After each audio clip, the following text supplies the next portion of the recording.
इलाहाबाद में बच्चों की ट्रेन के उद्घाटन के अवसर पर असम के राज्यपाल महामहिम हमारे सभी के आदर्श माननीय गुलाब चंद जी कटारिया साहब, हमारे बीच में भाभी जी अनीता जी कटारिया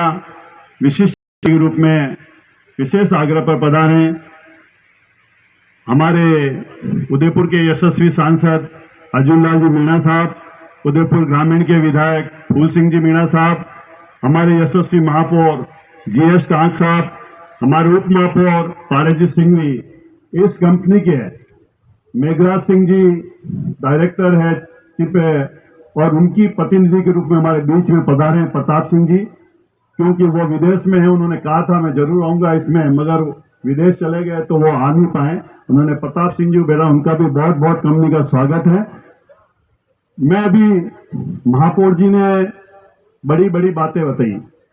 इस बीच में मैं अपनी बात शुरू करूं उसके पहले हमारे बीच में भारतीय जनता पार्टी के यशस्वी जिलाध्यक्ष रविंदर जी, प्रमोद जी सामर साहब, हमारे निर्माण समिति के अध्यक्ष ताराचंद जी जैन साहब, सभी वरिष्ठ कार्यकर्ता बंधु, मातृशक्ति किरण जी जैन, हमारे महामंत्री जी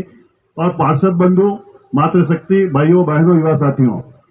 वास्तव में इस ट्रेन का मुझे याद है जब मुझे गैराज समिति का अध्यक्ष गुलाब जी भाई साहब ने बनाया था, मैं भाई साहब को मैंने कहा था ये समिति मेरे लायक नहीं है, बहुत कठिन परिश्रम इसमें होना पड़ेगा और बहुत ही संघर्ष और इसमें करना पड़ेगा। भाई साहब ने मुझे कहा ये ट्रेन चलनी चाहिए, ये ट्रेन निश्चित रूप से चलनी चाहिए। मुझे मालूम है जब भाई साहब इसका वर्क ऑर्डर 2019 में हुआ था पिछले बोर्ड में, जब चंद्र सिंह जी कोठारी महापौर थे और उप महापौर लोकेश जी द्विवेदी थे और गैराज समिति के अध्यक्ष भी थे, मगर उसके बाद में कुछ वकील साथी जो पर्यावरणविद भी कहलाते हैं वो कोर्ट में चले गए कि यहाँ पे 100-150 पेड़ कट रहे हैं और ये शेर वाली फाटक के यहाँ स्टेशन बनने वाला था, और तो वो चले गए, उसके कारण स्टे हो गया। वापस गुलाब जी भाई साहब, फिर जीएस टांक साहब, पारस जी, सब लोग हम लोग बैठे हैं, इसका नया प्लान हमने तैयार किया इस बोर्ड के बनने के बाद में। उसमें हमने इस स्टेशन को उठा के समोर बाग की फाटक यहाँ ले गए और 90% हमने जो पुरानी ट्रैक थी उसी का इस्तेमाल किया। 10% हमें समोर कमल तलाई से समोर बाग की तरफ घूमना था, इसलिए वहां हम उस ट्रैक को ले गए हैं। और आज की तारीख में पिछला जो ट्रैक था वो 1.8 किलोमीटर था, अभी ये 2 किलोमीटर ट्रैक पड़ा है। और इसमें वास्तव में महापौर जी ने बताया इसकी मोटाई बढ़ाई है। और ट्रेन वास्तव में जब लोकेश जी और बोर्ड ने इन्होंने कहा कांकरिया वाली ट्रेन ही यहाँ पर आए, और क्योंकि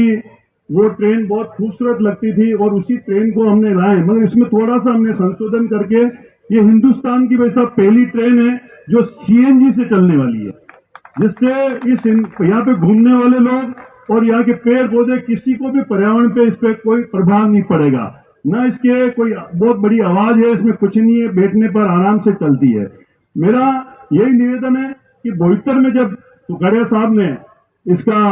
शिलान्यास किया और 73 में जगजीवन राम जी ने इसका जब उद्घाटन किया, तो उसके बाद में जब ये ट्रेन बराबर नगर निगम के कर्मचारी चलाते थे, वही देखते थे। मैं किरण जी के बोर्ड में आते हुए ट्रेन कई टाइम से पड़ी थी, किरण जी के टाइम में प्रयास किया,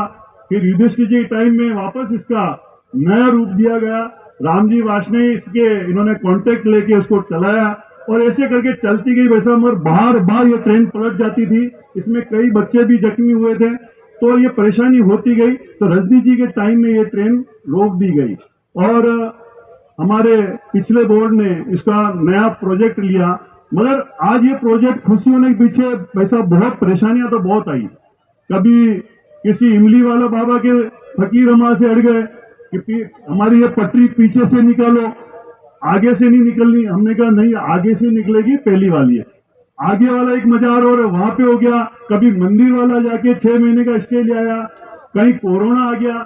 ये जब हमें लोग पूछते हैं, पत्रकार बंधु भी पूछते हैं, सभी लोग पूछते हैं, लेट होने के कई कारण। कोरोना में भी हमने 1.5-2 साल तक हमारा ये नहीं, और एक क्या काली मिट्टी होने के कारण यहाँ बारिश में पानी भर जाता है तो उसको खुदाई करना बहुत डिफिकल्ट काम था, मगर इसको 1 से 1.5 मीटर हमने इसको खुदवाया। खुदवाने के बाद में 3 लहर में